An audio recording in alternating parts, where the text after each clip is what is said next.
2024 Steve അല്ല, 2025 Steve.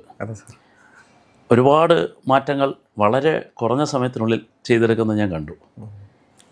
കുറച്ചൊരു വണ്ണം കൂടുതലുണ്ടായിരുന്നു, അതിൽ നിന്ന് മാറി വളരെ കൺസിസ്റ്റൻ്റ് ആയൊരു ലൈഫ് സ്റ്റൈൽ എനിക്ക് സ്റ്റീവിൻ്റെ കാണാൻ പറ്റുന്നുണ്ട്.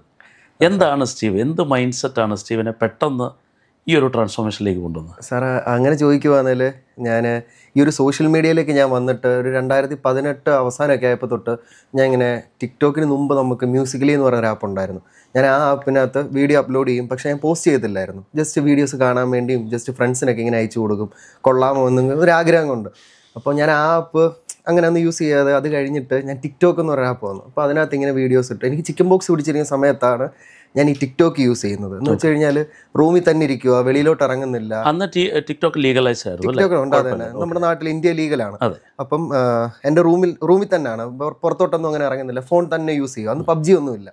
അപ്പോൾ ആകെ യൂസ് ചെയ്യുന്ന ഈ ടിക്ടോക്കിനകത്ത് വീഡിയോസ് ഇടുക, എന്നിട്ട് ഫ്രണ്ട്സിന് അയച്ചു കൊടുക്കുക. അപ്പോൾ ആദ്യം അപ്ലോഡ് ചെയ്തപ്പോഴത്തെ എനിക്ക് 20 ലൈക്ക് 30 ലൈക്കൊക്കെ വെച്ച് കിട്ടി.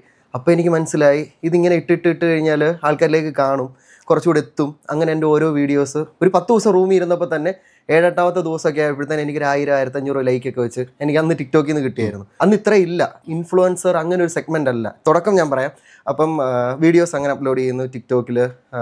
ഒരു 10-40 വീഡിയോ കഴിഞ്ഞപ്പോഴത്തേന് എൻ്റെ വീഡിയോസ് വൈറലായി.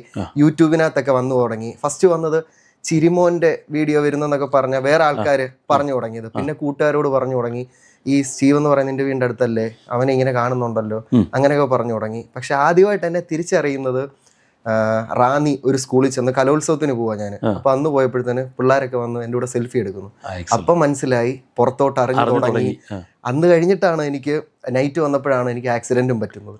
അന്ന് നൈറ്റ് ആ സ്കൂളിലെ പ്രോഗ്രാം കഴിഞ്ഞ് രാത്രി വീട്ടിലോട്ട് വരുന്ന വഴിക്കാണ് ബൈക്ക് ആക്സിഡന്റും പറ്റുന്നത്. അതൊരു വളരെ സീരിയസ് ആക്സിഡന്റ് ആയിരുന്നു. അത് അത്യാവശ്യം നല്ലൊരു ഐഡിയ എനിക്ക് പറ്റി.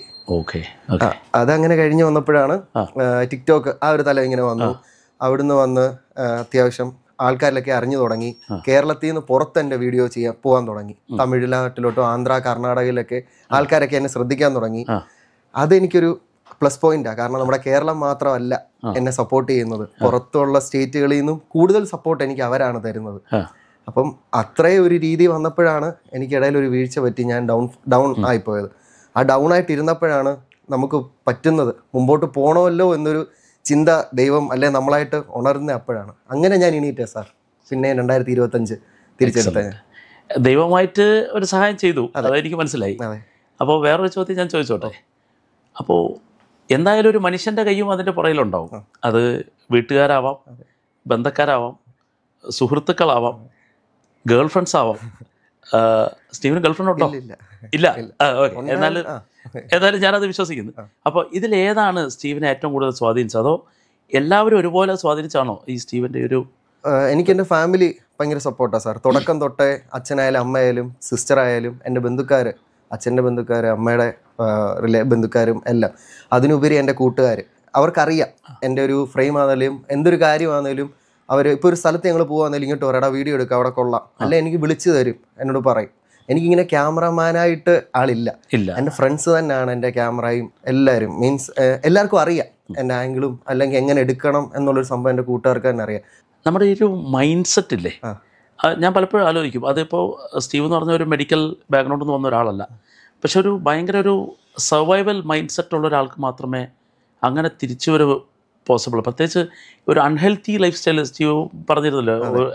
എന്തായിരുന്നു ഇടയിൽ വന്നപ്പോഴത്തേന് ഇച്ചിരി ബിയർ അടിയും ഫുഡൊക്കെ ഇച്ചിരി ലേസി ജങ്ക് ഫുഡൊക്കെ കഴിക്കും, ബിയർ അടിക്കും. അങ്ങനെ ആ ബിയർ കഴിച്ചപ്പോഴാണ് സാർ ഞാൻ കൂടുതൽ ഫാറ്റായി തുടങ്ങിയത്, ബിയറിന്റെ ആ ഒരു ടൈം. അപ്പോൾ അങ്ങനെ അവിടെ നിന്ന് ശരിക്കും പറഞ്ഞ ഒരു ഭയങ്കര മൈൻഡ് സെറ്റാണ് നമ്മൾ അങ്ങനെ മാറ്റിയെടുക്കുക. ഇപ്പം ഞാൻ കാണുന്ന സ്റ്റീവ് എന്ന് പറഞ്ഞാൽ എല്ലാ ദിവസവും വർക്കൗട്ട് ചെയ്യുന്ന സ്റ്റീവ്. ഒരു ദിവസം പോലും വർക്കൗട്ട് മുടക്കാറില്ല. എല്ലാ ദിവസവും കൃത്യമായ രീതിയിൽ വർക്കൗട്ട് ചെയ്യുന്നു. എല്ലാ ദിവസവും കൃത്യമായ രീതിയിൽ റീൽസും സ്റ്റോറീസും ഇൻസ്റ്റാഗ്രാമിൽ എടുക്കുന്നു. എൻ്റെ ടൈം ടേബിൾ തന്നെ പോകുന്ന സാർ. ഞാൻ രാവിലെ എണീക്കും, ഒന്ന് ഫ്രഷ് ആയി കഴിഞ്ഞിട്ട് ഞാൻ നേരെ ഇപ്പം ഞാൻ നമ്മുടെ ബിലീവേഴ്സ് വർക്ക് ചെയ്യുന്നുണ്ടല്ലോ, അപ്പോൾ ഞാൻ രാവിലെ ഹോസ്പിറ്റലിൽ വരും. നമ്മുടെ മീറ്റിംഗ് എല്ലാം കഴിഞ്ഞിട്ട് ഉച്ച സമയമാകുമ്പോൾ ഞാൻ ഒന്ന് വീഡിയോ എടുക്കാൻ പോകും. എന്നിട്ട് ഞാൻ പിന്നെ ഹോസ്പിറ്റലിൽ വന്നിട്ട് ഒരു വൈകുന്നേരമൊക്കെ ആകുമ്പോഴത്തേന് ഞാൻ ജിമ്മിൽ വർക്കൗട്ട് പോകും. വർക്കൗട്ട് കഴിഞ്ഞിട്ട് ഞാൻ വരും. അതാണ് എൻ്റെ ഒരു ഇപ്പം ലൈഫിലെ 2025 പോകുന്നത്. അങ്ങനെ അതിന് മുമ്പ് പോയിക്കൊണ്ടിരുന്നത് രാവിലെ എണീക്കുന്നു, രാവിലെ തൊട്ടേ ഞാൻ വീഡിയോയ്ക്ക് കൊടുക്കുമായിരുന്നു. ഓക്കെ, ശരിക്കും 2.2 മില്യൺ അല്ലേ ഫോളോവേഴ്സ്? അത് വലിയൊരു കാര്യമാണ്. പല നമ്മുടെ സെലിബ്രിറ്റി മൂവി സ്റ്റാർസിന് പോലും അത്രയൊന്നും പറ്റില്ല. മാത്രമല്ല സ്റ്റീവിനെ സ്നേഹിക്കുന്ന ആളുകളാണ് പലതും. ഞാൻ കാണുന്ന പോലെ സ്റ്റീവിൻ്റെ ഒരു കാര്യം അപ്ഡേറ്റ് ചെയ്യുമ്പോൾ തന്നെ അപ്പോൾ സ്റ്റീവിനെ ഒരുപാട് പേര് ശ്രദ്ധിക്കുന്നുണ്ട്. എനിക്കൊന്ന് പലരും ശ്രദ്ധിക്കുന്നവർ കൂടുതലായിട്ട് സ്റ്റീവിൻ്റെ ഇപ്പോഴത്തെ ഹെൽത്തിനെയാണ്.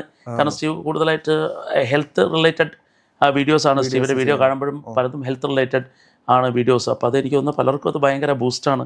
അപ്പോൾ ആ ഒരു മൈൻഡ് സെറ്റ് കിട്ടിയതിൽ അത് അങ്ങനെ തന്നെ കൺസിസ്റ്റൻ്റായി പോട്ടെ എന്ന് ഞാൻ പ്രാർത്ഥിക്കുന്നത്. ശരിക്കും പറഞ്ഞാൽ നല്ലൊരു മൈൻഡ് സെറ്റാണ്. കൺസിസ്റ്റൻസി സാധാരണ ഒരാൾക്ക് ഉണ്ടാവുന്ന ഒരു കാര്യമല്ല. അത് ഞാൻ മനസ്സിലാക്കുന്ന സ്റ്റീവിൻ്റെ ഫാമിലിയും അതേപോലെ തന്നെ ഫ്രണ്ട്സിൻ്റെയും സപ്പോർട്ട് തന്നെയാണ്. അതിപ്പോൾ സാറിനോട് പറഞ്ഞ പോലെ തന്നെ നമുക്ക് ലൈഫിൽ നിന്ന് കുറേ കാര്യങ്ങൾ പാഠങ്ങൾ കിട്ടി. അതിൽ നിന്നാണ് മൈൻഡ് സെറ്റ് ഞാൻ റെഡിയാക്കിയത്. ഇനി ഒരിക്കലും അത് വേണ്ട, അല്ലെങ്കിൽ ആ ഒരു ചിന്തയിലേക്ക് പോകണ്ട, മുമ്പോട്ടൊരു ജീവിതം ഉണ്ട് എന്ന് മൈൻഡ് സെറ്റ് ചെയ്തിട്ടാണ് ഇപ്പം ഞാൻ വർക്കൗട്ട്, എൻ്റെ ജോലി, എൻ്റെ വീഡിയോ ഇടുന്നത്. ഇപ്പം എനിക്കൊരു ക്ലോത്തിങ് ലൈൻ കൂടെ ഉണ്ട്. ഞാൻ ജസ്റ്റ് ഒന്ന് സ്റ്റാർട്ട് ചെയ്ത് വെച്ചിട്ടുണ്ട്. അതെ സാർ, ഞാനിപ്പം ഇപ്പം 2 സെഗ്മെന്റ് 2 ഡ്രോപ്പ് ഞാൻ ചെയ്തു. അപ്പം ഞാൻ അതും ഈ കൂട്ടത്തിൽ കൊണ്ടുപോകുന്നുണ്ട്. എല്ലാം കൂടെ ഒന്ന് കൈകാര്യം ചെയ്ത് പോകുന്നുണ്ട്. ഒരു ഞാൻ ചോദിക്കുകയാണെങ്കിൽ ഇപ്പോൾ ഇങ്ങനെ ഒരു അൺഹെൽത്തി ലൈഫ് സ്റ്റൈലുള്ള ഒരുപാട് കുട്ടികളുണ്ട്, അല്ലെങ്കിൽ സ്റ്റീവിൻ്റെ പ്രായക്കാർ പല സമയം ലവ് ഫെയിലർ ആയിട്ടും ഗേൾ ഫ്രണ്ട്സും അങ്ങനെയാണ് പലപ്പോഴും ഗേൾ ഫ്രണ്ട്സ് ചിലപ്പോൾ അങ്ങോട്ടോ പറഞ്ഞ് വിട്ടു പോകുമ്പോഴത്തേക്കും ഒരു വിയറടിക്കും, അല്ലെങ്കിൽ കുറച്ച് ലൈഫ് സ്റ്റൈല് മാറും. പക്ഷെ സാർ അങ്ങനെ പോകുന്നവര് ചിലവർ അത് റിക്കവർ ചെയ്തെടുക്കാൻ അവർക്ക് എളുപ്പമായിരിക്കും, പക്ഷെ ചിലവർ അതിനകത്ത് തന്നെ കിടന്നു പോകും. അവരോട് എന്താ സ്റ്റീവിന് പറയാനുള്ളത്? എങ്ങനെയാണത് പറയാനുള്ളത്? ആദ്യത്തെ ഒരു ബുദ്ധിമുട്ടേ ഉള്ളൂ, പിന്നെ അത് മാറും. എനിക്ക് സാറിനോട് ചോദിക്കാനുള്ളത്, ഇപ്പം സാറ് നമ്മുടെ ഹോസ്പിറ്റലിലെ CEO ആണല്ലോ, എനിക്ക് അതുകൊണ്ട് സാറിനോട് ചോദിക്കാനുള്ളത്, ഇപ്പോൾ സാറിന് ഒരുപാട് തിരക്കുകളുണ്ട്. ഞാൻ കാണുന്നതാണ്, ഞാൻ നേരി കാണുന്നതാണ്. സാറ് ഒരു സ്ഥലത്തു നിന്ന് ഒരു സ്ഥലത്തോട്ട്, ഇപ്പം നമ്മുടെ ഇവിടുത്തെ ചാർജ് കഴിഞ്ഞിട്ട് സാറ് അടുത്ത സ്ഥലത്തോട്ട് പോകും. അപ്പോൾ അതിൻ്റെ ഇടയിൽ എങ്ങനെയാണ് സാറിൻ്റെ ഹെൽത്ത് നോക്കുന്നത്? ഇപ്പോൾ എക്സസൈസ് ആയിക്കോട്ടെ, ഫുഡിൻ്റെ കാര്യങ്ങൾ, ഡയറ്റ്, അതൊക്കെ എങ്ങനെയാണ് സാർ കീപ്പ് ചെയ്യുന്നത്? സ്റ്റീവ് പറഞ്ഞ പോലെ തന്നെ അതൊരു മൈൻഡ് സെറ്റാണ്. തിരക്ക് കാര്യങ്ങളൊക്കെ പറഞ്ഞാലും അവസാനം വരുമ്പോൾ നമ്മുടെ ഹെൽത്ത്, നമുക്ക് ബാക്കി കാര്യങ്ങളൊക്കെ എല്ലാവരുമായിട്ട് ഷെയർ ചെയ്യാം.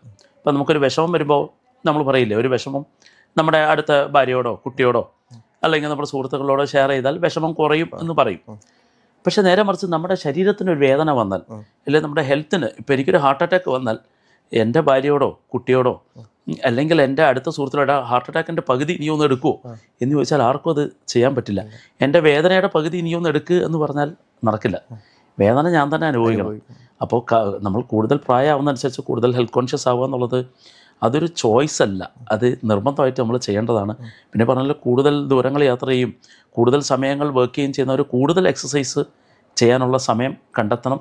അതൊരു പ്രയോറിറ്റിയാണ്. നമ്മൾ ഹെൽത്തിനെ പ്രയോറിറ്റി, സ്റ്റീവ് പറഞ്ഞ പോലെ, ഞാൻ സ്റ്റീവിനോട് ചോദിച്ച പോലെ തന്നെ, സ്റ്റീവ് എല്ലാ തിരക്കുകൾക്കിടയിലും എല്ലാ ദിവസവും ഒരു നിശ്ചിത സമയം എക്സസൈസിന് മാറ്റി വെക്കുന്ന പോലെ തന്നെ ഞാനും പരമാവധി ശ്രമിക്കാറുണ്ട്. ഭക്ഷണങ്ങളും പരമാവധി ജങ്ക് ഫുഡുകൾ ഒഴിവാക്കും, ബേക്കറി ഭക്ഷണങ്ങൾ കഴിക്കില്ല. സാധാരണ ഭക്ഷണം കിട്ടുന്നിടത്ത് സാധാരണ ഭക്ഷണം കഴിക്കും, പക്ഷെ മധുരം കഴിയുന്നത് ഒഴിവാക്കും, നേരിട്ടുള്ള ഷുഗേഴ്സ് ഒഴിവാക്കും. അപ്പോൾ അങ്ങനെ ജങ്ക് ഫുഡുകൾ ഒഴിവാക്കുക, പ്രോട്ടീൻ ഭക്ഷണങ്ങൾ, ഇറച്ചി, മീൻ, മുട്ട കൂടുതലായിട്ട് കഴിക്കുക, ഫാറ്റ്, നല്ല ഗുഡ് ഫാറ്റ്സ് കഴിക്കുക, ഗുഡ് ഫൈബേഴ്സ് കഴിക്കുക. അത് കുറച്ചുകൂടെ ഒന്ന് ശ്രദ്ധിക്കും, പ്രത്യേകിച്ച് യാത്രക്കിടയിൽ. പിന്നെ സപ്ലിമെൻറ്റ്സ് ആവശ്യമുണ്ടെങ്കിൽ സപ്ലിമെൻറ്റ്സ് ചിലത് ക്യാരി ചെയ്യും. ഇന്നിപ്പോൾ ഞാൻ സ്റ്റീവിൻ്റെ ഇന്നാണ് സപ്ലിമെൻറ്റ് ക്രിയേറ്റിൻ വാങ്ങിയത്, കാരണം ഞാൻ എടുക്കാൻ മറന്നുപോയി. അപ്പോൾ അങ്ങനെയൊക്കെ ചെയ്യുക, അങ്ങനെയാണ് ഞാനത് മുന്നോട്ട് കൊണ്ടുപോകുന്നത്. എന്നാൽ ഒരു മിതമായ രീതിയിൽ, ഒരു ഹെവി അല്ലെങ്കിലും മിതമായ രീതിയിൽ. അപ്പോൾ സ്റ്റീവിനെ പോലെ തന്നെ ഒരു സർവൈവൽ മൈൻഡ് സെറ്റും ഒരു വിന്നർ മൈൻഡ് സെറ്റും സ്റ്റീവനെ ഇൻഫ്ലുവൻസ് ചെയ്യുന്ന ആളുകൾക്കും ഇത് കേൾക്കുന്ന എല്ലാ ആളുകൾക്കും ഉണ്ടാവട്ടെ എന്ന് ഞാൻ പ്രാർത്ഥിക്കുന്നു. നമുക്ക് അടുത്തൊരു എപ്പിസോഡ് വരെ നമുക്കത് വൈൻഡപ്പ് ചെയ്യാം. Thank you so much. Sir, thank you.